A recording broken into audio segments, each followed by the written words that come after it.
ओम नमो भगवते वासुदेवाय। ओम नमो भगवते वासुदेवाय।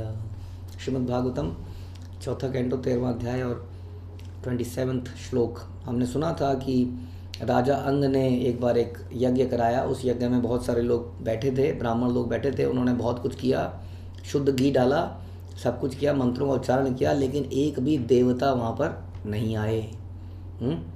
तो बड़े परेशान हैं, चिंतित हैं। तो उन्होंने राजा को बताया कि राजा हमने सब कुछ किया बट देवता गण नहीं आ रहे हैं, स्वीकार नहीं कर रहे हैं। आगे सुनते हैं।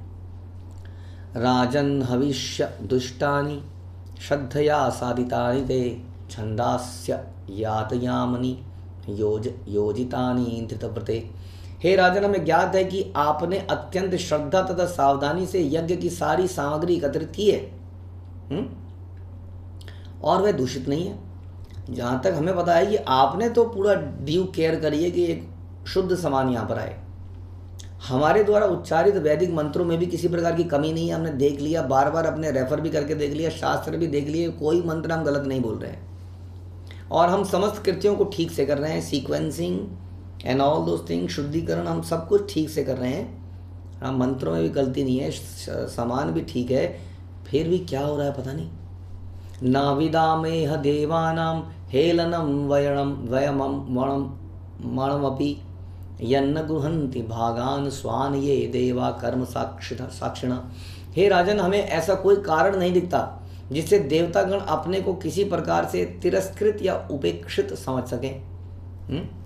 कई बार कोई व्यक्ति बुलाने पे क्यों नहीं आता है। हमने बुलाया, हमारे घर में पार्टी है, आइएगा, सब आइएगा, आप भी आइएगा। देखा कि एक व्यक्ति नहीं आया, क्योंकि वो कुछ बुरा मान के बैठा हुआ है। हाँ, हम जान नहीं रहे, हमें पता नहीं है कि कब कोई व्यक्ति बुरा मान के बैठ गया हमसे। हाँ, तो इसलिए भी हो सकता है ना तो कहने, लेकिन हम तो सोच नहीं पा रहे कि देवताओं का हमने कोई ऐसा तिरस्कृत नहीं किया, उन्हें उपेक्षित नहीं किया, उन्हें आसन दे रहे हैं, उन्हें बुला रहे हैं, उच्चारण कर रहे हैं, तो भी यज्ञ के साक्षी देवता अपना भाग ग्रहण करने नहीं आ रहे हैं। हमारी समझ में नहीं आता कि ऐसा क्यों हो रहा है। इम्पॉर्टेंट है, एक व्यक्ति को सेंसिटिव होना चाहिए, सोचना चाहिए चीज़ों के बारे में। इट्स नॉट लाइक दैट कि भाड़ में जाए वो, भाड़ में जाए वो, भाड़। आजकल ऐसा कुछ कल्चर आ गया है कि हम, बिकॉज पहले हम लोग एक जॉइंटली रहना सीखते थे, जॉइंट फैमिलीज थी और जॉइंट नेशन था, एवरीथिंग वाज जॉइंट, है ना। तो हमारे फेस्टिवल्स फैमिली में नहीं लिमिट होते थे, पूरी कॉलोनी का ही फेस्टिवल हो रहा है। दीपावली है तो पूरे गांव की दीपावली है, पूरी कॉलोनी की दीपावली है। कोई किसी घर में जा रहा है, कोई किसी घर में जा रहा है, सामान देना लेना कर रहा है। धीरे धीरे हम संकुचित हो गए। अब मेरे परिवार में रह गए, मेरा परिवार, हम पारिवारिक फैमिली गेट टुगेदर करेंगे। हाँ, बाकियों से हमें कोई मतलब नहीं है। धीरे धीरे वो फैमिली गेट टुगेदर से फैमिली छोटी होती गई। अब केवल पति पत्नी बचे। हाँ, तो इस प्रकार का बाकी दुनिया जाए भाड़ में। तो थोड़ा सा हमारा नेचर भी ऐसा होता चला गया। इसलिए आप देखते हैं कि शहरों की दुनिया में पड़ोस के फ्लैट में, पड़ोस के घर में क्या हो रहा है किसी को कोई मतलब ही नहीं है उससे। हाँ, इसके जीवन में क्या हो रहा है उसके जीवन, किसी को कोई मतलब नहीं। सब अपना office and TV and what enjoyment में बिजी हैं, malls and shoppings and restaurants. तो इसमें बहुत नेग्लेक्टफुल लाइफ बन गई है, neglectful about the likes and dislikes of others. किसी को क्या अच्छा लगता है, we don't care, go to hell, it is my life, what's your business, mind your own business and lot of such ऐसी स्टेटमेंट्स हमने बना ली हैं। लेकिन हम वैदिक काल में देखते हैं कि people were very sensitive about everybody. इसलिए हम कहते हैं कई बार पेड़ पौधे, चंद्रमा, सूर्य, नदियाँ, हर चीज़ के प्रति इसको बुरा ना लग जाए, उसको बुरा ना लग जाए।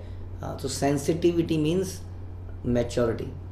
जो व्यक्ति जितना मैच्योर होगा वो उतना ज़्यादा सेंसिटिव होता जाएगा लोगों के बारे में। तो पका हुआ फल की तरह व्यक्ति है वो, और उसके साथ लोगों को रहने में बड़ा आनंद आता है। One who is very sensitive in the sense कि जो समझता है कि दूसरों को क्या अच्छा लगता है, दूसरों को क्या बुरा लगता है, इस व्यक्ति को ये अच्छा नहीं लगेगा, इस व्यक्ति कोई ऐसा, किसी व्यक्ति के चेहरे को देख के वो समझ जाए हाँ कुछ तो बात है, आप उदास हैं। तो मतलब उसके जीवन में कद्र है, वैल्यूज़ हैं दूसरों के लिए, उस व्यक्ति के साथ जीने में बड़ा आनंद आता है। लेकिन ऐसा हम बनना नहीं चाहते हैं, बन नहीं पाते हैं, बिकॉज वी आर सेल्फिश व्यक्ति कभी दूसरों के लिए सेंसिटिव हो ही नहीं सकता है। तो इसलिए ये वैदिक कल्चर में दिखाता है। यहाँ पर यज्ञ हो रहा है, हमें किसी ने कभी आज तक सोचा है, आजकल जो यज्ञ करते हैं, सो कॉल्ड यज्ञ भी करते हैं लोग, कि कोई देवता वहाँ पर उपस्थित हुए या देवता यहाँ आने वाले हैं कम से कम इतना। अब आप देखिए कि कई बार वैष्णव लोग होम, ये जो वैष्णव अच्छे तरीके से करते हैं तो यज्ञशाला को इतना सुंदर सजाते हैं, आप देखेंगे कई बार, बिकॉज दे नो कि इस जगह में अभी देवता स्वयं भगवान आने वाले हैं। तो दैट काइंड ऑफ सेंसिटिविटी। तो ये लोग बड़े परेशान थे कि कोई आ क्यों नहीं रहे हैं। हालांकि ये अपना मंत्र उच्चारण करके ख़त्म कर सकते थे, जैसे आजकल क्या कर दिया जाता है कि इसका मतलब कौन आया कौन नहीं गया, फटाफट करो पंडित जी शादी। वीडियो वाला जो है, वीडियो मेकर, वही रियल भगवान है इस वक्त।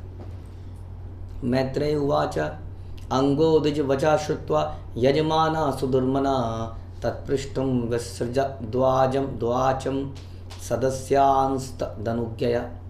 मैत्री ने बताया कि पुरोहितों के इस कथन को सुनकर राजा अंग अत्याधिक खिन्न हो उठा, हाँ दुखी हो गए।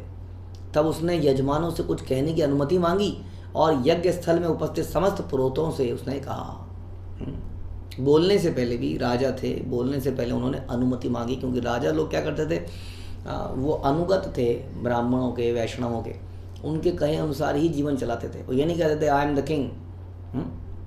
तो बड़े दुखी हुए कि देवता क्यों नहीं आए, और फिर उन्होंने कहा नागच्छन्तया हुता देवाना गृहन्ति गृहानिह सदसस्पतयो ब्रूत किमवद्यम मया कृतम। राजा अंग ने पुरोहितों को संबोधित करते हुए कहा, हे पुरोहितों, आप कृपा करके बताएं कि मुझसे कौन सा अपराध हुआ है। तो दिस इज अनदर, एक वैष्णव का गुण क्या होता है कि वो अपने अंदर कमियां देखता है हमेशा। एक अच्छा इंसान जो अपने अंदर मुझे क्या करना है, हाँ इसने क्या किया, उसने क्या किया, इसका नेचर कैसा है, उसका नेचर है। दिन रात हम यही चर्चा करते हैं ना। कई बार दो लोग, दो माताएं, दो प्रभु जी चर्चा कर रहे हैं किसी और के नेचर के बारे में, इसका नेचर अच्छा नहीं है, उसका नेचर ऐसा है। लेकिन जो इम्पोर्टेंट व्यक्ति होता है वो कभी किसी व्यक्ति को डिस्कस नहीं करता है, ना ही किसी घटना को डिस्कस करता है। जो पुअर माइंड, वीक माइंड, तमोगुणी माइंड होते हैं वो हमेशा किसी घटना या किसी व्यक्ति को का जिक्र कर रहे होते हैं। आप सोच सकते हैं आपको कैसे लोगों के साथ संग करना है, देख लीजिएगा। ये मैंने आपको फार्मूला बताया कि जो वीक माइंडेड लोग हैं, जो नॉट सो एलिवेटेड लोग हैं, वो हमेशा किसी घटना या किसी व्यक्ति के बारे में चर्चा कर रहे होंगे। हाँ, और जो स्ट्रॉन्ग माइंडेड व्यक्ति हैं, जो प्रोग्रेसिव व्यक्ति हैं, जो विजनरीज हैं, वो किसी फ्यूचरिस्टिक घटना के बारे में चर्चा कर रहे होंगे, होने वाली कैसे किया जाए, या वो कैसे अपने आप को सुधारा जाए, कैसे, हाँ इन चीज़ों के ऊपर चर्चा कर रहे होंगे। तो इस प्रकार से हमें सोचना चाहिए हमें किसका संग करना है। तो यहाँ राजा ने क्या क्या बताया, मुझसे कौन सा अपराध हुआ है, कुछ तो मुझसे गड़बड़ हुई है। आप लोग वैष्णव हैं, सोचिए और बताइए। आमंत्रित होने पर भी देवता न तो यज्ञ में सम्मिलित हो रहे हैं और न ही अपना भाग ग्रहण कर रहे हैं। सदसत पतया उचुः।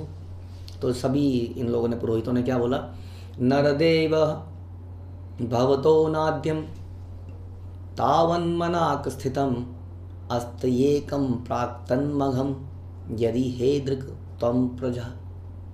प्रधान पुरोहित ने कहा, हे राजन, हमें तो आपके इस जीवन में कोई पाप कर्म दिखता ही नहीं है। हमने आपका पूरा जीवन देख लिया, समझ लिया, लेकिन कोई पाप कर्म आपने करा ही नहीं है। अतः आप तनिक भी अपराधी नहीं हैं। किंतु हमें दिखता है कि आपने पूर्व जन्म में पाप किए हैं, जिसके कारण समस्त गुणों के होते हुए भी आप पुत्रहीन हैं। कुछ तो प्रॉब्लम है ना।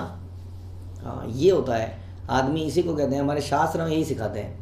हम अक्सर किसी और घटना को, किसी और व्यक्ति को दोषी ठहराते हैं। तो ऐसे हैं यहाँ पर देखिए यजमान, और ऐसे हैं पुरोहित। पहले तो व्यक्ति अपने अंदर कमी देखने के लिए उतारू है, बताइए मेरे अंदर क्या कमी है, और सामने वाले बता रहा है। देखिए जो होता है जीवन में अपने कर्मों से होता है, कोई किसी को दुखी कर नहीं सकता है वास्तव में। तो आपको अगर, कई बार लोग कहते हैं ना, मेरा जीवन, मेरी माँ का जीवन, मेरे पिताजी का जीवन इतना पाक था, पाक समझते हैं हम, वेरी पवित्र, फिर उनके साथ ऐसा क्यों हो रहा है। यहाँ बता रहे हैं, राजा अंग को पुरोहित बता रहे हैं कि इस जीवन में तो आपने कुछ नहीं किया, लेकिन पिछले जन्म में डेफिनेटली कुछ किया है, इसलिए आप पुत्रहीन हैं, संतानहीन हैं। उसको समझने का प्रयास कीजिए। इसलिए हमारे जीवन में, ये हमारा जो जीवन हमें दिख रहा है, यही जीवन नहीं है। हमारे कितने जीवन हो चुके हैं, उनमें हम कितने कर्म करके आ चुके हैं, इसीलिए हमें पर्टिकुलर तरह का बॉडी, पर्टिकुलर तरह का नेचर, पर्टिकुलर लोग आसपास के, ये सब मिला है। लेकिन फिर भक्ति भी क्या हमें पुराने जन्मों के कारण मिली है? ऐसा कहते हैं भक्ति हमें वैष्णव अहेतुक ही दे देते हैं, क्योंकि वो ज़बरदस्ती बांट रहे हैं दुनिया में। क्योंकि चैतन्य महाप्रभु का ऐसा विज़न एंड मिशन है कि इसको पतित व्यक्ति को भी दे देना है, इसलिए वो ज़बरदस्ती पकड़ के, जैसे होता ना ये हमारा पल्स पोलियो, घर घर में जाके ज़बरदस्ती बच्चे के मुंह में डाल ही देना है उसको, बूंद को, 2 बूंद ज़िंदगी की। वैसे कहते हैं ये 16 अक्षर ज़िंदगी के, ये हरे कृष्णा मंत्र कान में क्या कहते हैं उसको डाल नहीं देना, घुसेड़ देना जो वर्ड है ज़बरदस्ती करके डाल देना है। वो ज़बरदस्ती बुलाते हैं, फॉलोअप करते हैं, क्या क्या करके हमें दे देते हैं। तो भक्ति हमें अहेतुकी भक्तों के कारण मिल जाती है। अदरवाइज़ तो जीवन में जो भी हो रहा है वो हमारे ही कर्मों का फल है। तो इस प्रकार से पुरोहित उसको बोलते हैं। अब आगे करना क्या है, अब ये कर्म तो हो गए हमसे, जो हो गए तो हो गए, अब क्या करें।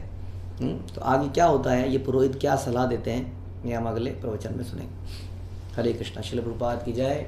ग्रंथराज श्रीमद् भागवतम की जय।